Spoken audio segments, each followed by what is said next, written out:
On board as well, Bob Weiner, Democratic strategist, columnist, former communications director for Clinton drug czar General Barry McCaffrey, and former chief of staff for the House Committee on Aging. It should also be noted that Bob has been he is former communications director for both Congressman Rangel and Conyers of New York and Michigan, respectively. Bob, good to have you back. It's a pleasure, Alan, and I love firing people. And what do you mean you took a job for your country? You shouldn't take a job from a Democratic president, even if it's for your country. Great nominee looks like the Republicans are headed toward. Again, the art of movable standards. Well, we are talking about New Hampshire, mythical comparisons. Romney is plunging right now for those kinds of reasons. Plunging. Now I see we have a disconnect with the Queen's English. Bob, words have meaning. Yeah, 10 if you're going to use these plunge. words, if you're going to use these words, what you say must have something to do with what they mean. And as far as I'm concerned, 43 to 30 is a big plunge. Yeah, if we go by one poll, but then when we look at WMUR and UNH, guess what we find? Romney's at 41, poll at 17. Isn't that fair to remind folks about? That's to you, an John old Hayward? Poll. That is not a today poll. The tracking shows plunging and Huntsman rising radically, and with good reason. You cannot say those kinds of things. And when people say Romney says he's out of context, I listened to that quote. So did you, I'm sure. He voluntarily added that I like firing people.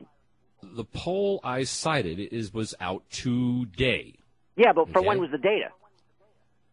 How do you see this president being able to put his record against Romney when essentially Romney's done more to create jobs than has the president, Bob Weiner?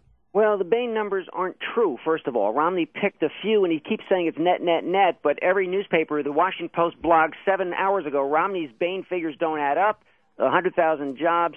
His answer was dismissive, is untrue. It includes the net of both. I'm good enough to make sure I got both sides of that, except that they never talked about the jobs that they lost. What you mentioned at the start of the show, Alan, that a third of the companies that Bain took over went bankrupt and cost thousands of jobs. He doesn't add that into it.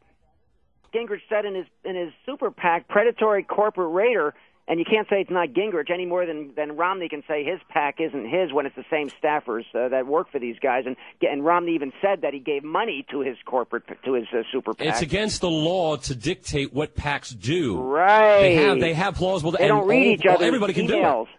They don't read each other's blogs. They don't read each other's talking points. No, it's not a measure of anything. You really can't swing an election just by complaining about suppleness of position because they're all kind of supple. They're politicians. Well, you can. No, very good point. Bob Weiner, to you. You have to take the overall tone.